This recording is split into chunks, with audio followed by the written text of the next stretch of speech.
की अंतिम इच्छा। पिशाच। कई लोग समझते हैं कि पिशाच, भूत, प्रेत ये सब एक ही होते हैं, लेकिन नहीं।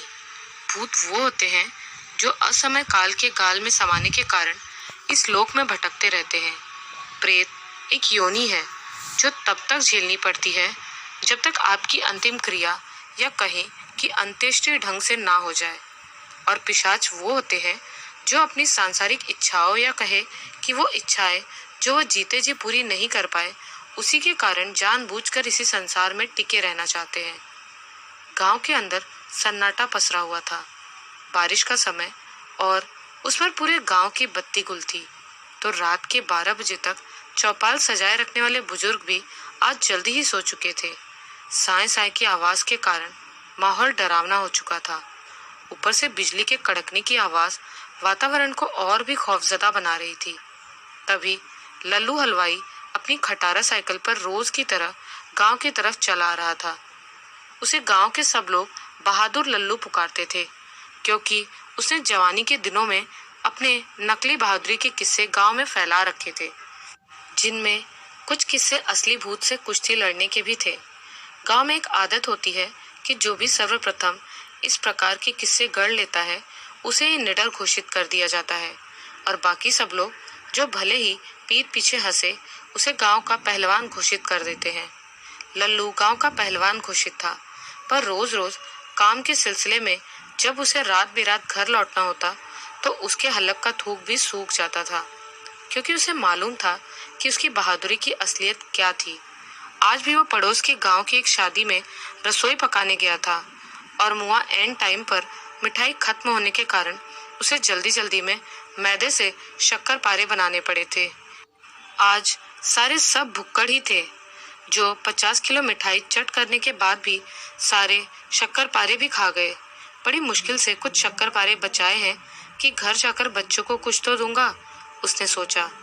लल्लू ये सब सोच ही रहा था कि अचानक उसे लगा कि साइकिल भारी हो गई है। अरे अरे, ये क्या हुआ? लगा जैसे कोई पीछे बैठा है। अब लल्लू को काटो तो खून नहीं, पीछे मुड़कर भी नहीं देख सकते।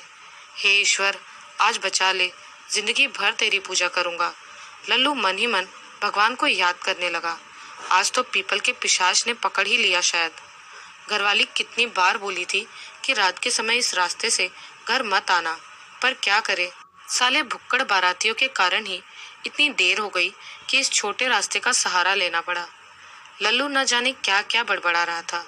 कभी कभी सोचता हूँ कि ये काम छोड़ ही दूँ, फिर सोचता हूँ कि क्या करूँगा। पेट पालने के लिए कुछ तो करना ही पड़ेगा। कुछ ज़मीन होती तो खेती ही कर लेता, पर ज़मीन खरीदने के लिए भी तो पैसे होने चाहिए। वो कहाँ से लाऊंगा? लल्लू मन ही मन सोचे जा रहा था, और इसी उधेड़-बुन में वो उस डर को भूल ही चुका था जो थोड़ी देर पहले उसे डरा रहा था। बस यहीं रोक लो, मुझे उतरना है, पीछे से आवाज आई। अचानक लल्लू अपने विचारों से बाहर आया और आवाज सुनकर पसीने से नहा गया। हे ईश्वर, ये किसकी आवाज थी? उसने सोचा। साइकिल रोककर पीछे देखा तो कोई नहीं था। धन्यवाद। फिर एक आवाज आई। अब तो लल्लू बिल्कुल नहीं रुका। सर पर पैर रखकर वो साइकिल छोड़कर जो सरपट भागा तो सीधे गांव आकर ही रुका। हाफते हाफते उसने जोर से दरवाजे को हाथों से ठोका तो अंदर से आवाज आई, कौन है? लल्लू क्या बोलता, उसका तो कंठ ही सूख चुका था। उसकी घरवाली ने दरवाजा खोला और लल्लू भड़ाक से अंदर घुसा। अरे क्या हुआ आपको? आपकी साइकिल कहाँ है? उसकी घरवाली बोली। पूछ मत, आज तो बस जान जाते जाते बची। लल्लू बोला। क्यों, ऐसा क्या हुआ जी? उसकी घरवाली बोली। लल्लू ने सारा किस्सा कह सुनाया। बारातियों से लेकर रास्ते तक की सारी कहानी कह सुनाई। लाओ, शक्करपारे कहाँ रखे हैं, मुझे भी खिलाओ, उसकी घरवाली बोली और उसका झोला तलाशने लगी। हे भगवान, कैसी औरत है, यहाँ आदमी की जान जाते जाते बची और इस औरत को शक्करपारे खाने हैं। हद है, इसमें और उन बारातियों में कोई फर्क नहीं है, लल्लू ने सोचा। उसकी बीवी को लगा कि शायद लल्लू मजाक कर रहा है, क्योंकि उसे झोले में कुछ नहीं मिला और वो घोड़े बेचकर सो गई। पर लल्लू की आंखों में नींद नहीं थी। वो सोच रहा था कि आज जो कुछ हुआ वो क्या था, क्या वो सच था या उसकी सोच थी। साथ ही उसे अपनी साइकिल की भी फिक्र हुई। फिर उसने सोचा कि सुबह जल्दी उठकर अपनी साइकिल ले आऊंगा, वरना अगर ये बात किसी को पता हुई तो बड़ी जगहसाई होगी कि पहलवान किसी पिशाच से डर कर भाग आया। सुबह मुंह अंधेरे ही लल्लू उठा और साइकिल लेने के लिए निकल गया। बादलों के कारण अभी भी अंधेरा ही था, पर लल्लू के पास बस यही मौका था अपनी इज्जत बचाने का। उसने पहुंचकर देखा कि उसकी साइकिल ठीक उसी जगह पड़ी थी जहां वो कल रात को गिरा था।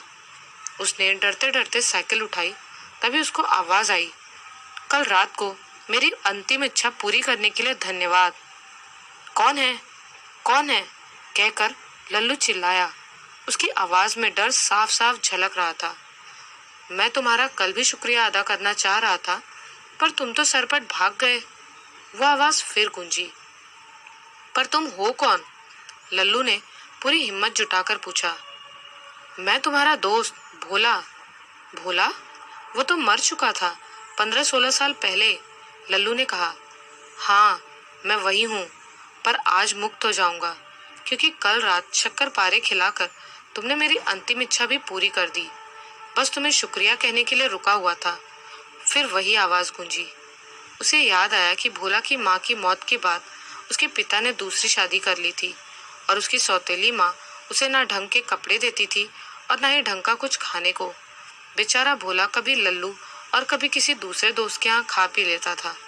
लल्लू के पिताजी भी हलवाई थे, सो वे अक्सर शादियों से जो मिठाइयाँ लाते थे उन्हें लल्लू अक्सर अपने दोस्त भोला को भी खिलाता था। भोला को सबसे ज्यादा पसंद शक्कर पारे ही थे और कल रात भी तो वो शक्कर पारे ही घर ले जा रहा था। लल्लू ने सोचा, एक दिन भोला की सौतेली माँ ने उसे घर से मारकर निकाल दिया, वो भी इसीलिए कि वो भूखा बच्चा अपनी सौतेली माँ से शक्कर पारे खाने की जिद कर रहा था।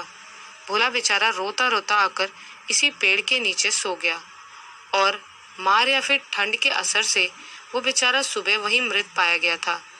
लल्लू के मन से डर अब निकल चुका था। उसने पूछा, भोला, तुम सिर्फ शक्कर पारे खाने के लिए ही इतने साल रुके हुए थे? कभी कभी आपकी अंतिम इच्छा इतनी प्रबल होती है कि वो हमें इसी संसार में अटका कर रखती है।